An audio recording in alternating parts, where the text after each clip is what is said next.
ಮಹಾರಾಷ್ಟ್ರದ ಘಟ್ಟ ಪ್ರದೇಶಗಳಲ್ಲೂ ಕೂಡ ಭಾರಿ ಮಳೆಯಾಗ್ತಾ ಇದೆ. ಕೃಷ್ಣಾ ನದಿ ನೀರಿನಲ್ಲಿ ಭಾರಿ ಏರಿಕೆ ಕಂಡಿದೆ. ಈಗ 1,00,000 ಕ್ಯೂಸೆಕ್ಸ್ ದಾಟಿದೆ ಕೃಷ್ಣೆಯ ಒಳಹರಿವು.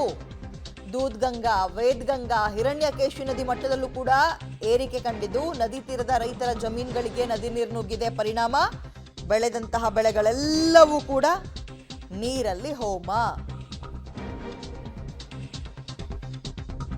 ಮಾಡಿದರೆ. ಪಾಪ ಈ ಭತ್ತ ಮತ್ತೆ ರಾಗಿ ಇಂತಹ ಬೆಳೆಗಳನ್ನ, ಕಬ್ಬು ಇಂಥವೆಲ್ಲವನ್ನ ಬೆಳೆ ಹಾಕೊಂಡಿದ್ದಾರೆ. ನೀರು ಮುಕ್ಕಾಲು ಭಾಗ ಬೆಳೆಯನ್ನ ಆವರಿಸ್ಕೊಬಿಟ್ಟಿದೆ. ಈಗ 2 ದಿನ ಮುಂದುವರೆದ್ರೆ ನೀರು ಆ ಕಡೆ ಹರಿಲಿಕ್ಕೆ ಜಾಗ ಸಿಗ್ಲಿಲ್ಲ, ಅಲ್ಲೇ ನಿಂತ್ಕೊಳ್ತು ಅಂದ್ರೆ ಬೆಳೆ ಸಂಪೂರ್ಣವಾಗಿ ನೆಲ ಕಚ್ಚುತ್ತೆ, ಕೊಳೆತು ಹೋಗುತ್ತೆ. ಪಾಪ ರೈತರು ಮತ್ತೆ ಮಳೆ ಬಂದ್ರು ಒಂದ್ ರೀತಿ ಕಷ್ಟ, ಅವರಿಗೆ ಬರ್ಲಿಲ್ಲ ಅಂದ್ರೆ ಇನ್ನೊಂದು ರೀತಿಯ ಕಷ್ಟ.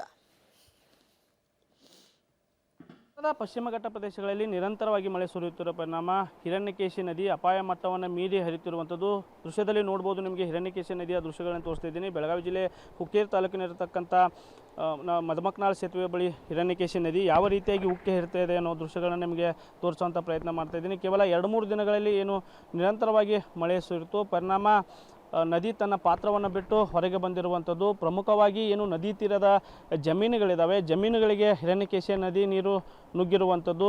ಇನ್ನು ಈಗಾಗಲೇ ನದಿ ತೀರದ ಕಬ್ಬು ಬೆಳೆ ಸಂಪೂರ್ಣ ಹಾನಿಯಾಗುವ ಏನು ಒಂದು ರೀತಿಯಾದಂಥ ಆತಂಕ ನಿರ್ಮಾಣವಾಗಿರುವಂಥದ್ದು ದೃಶ್ಯದಲ್ಲಿ ನೋಡ್ಬೋದು.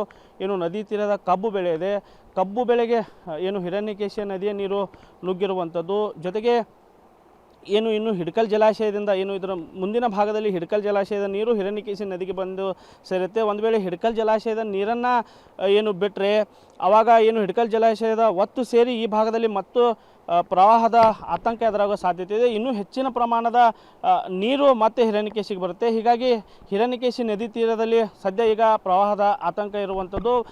ಪ್ರವಾಹ ಎದುರಿಸಲು ಈಗಾಗಲೇ ಬೆಳಗಾವಿ ಜಿಲ್ಲಾಡಳಿತ ಕೂಡ ಸಕಲ ಸಿದ್ಧಗೊಂಡಿರುವಂಥದ್ದು. ಕ್ಯಾಮ್ರಾಮನ್ ಸಚಿನ್ ಜೊತೆ ಚೇತನ್, ಪಬ್ಲಿಕ್ ಟಿವಿ, ಚಿಕ್ಕೋಡಿ.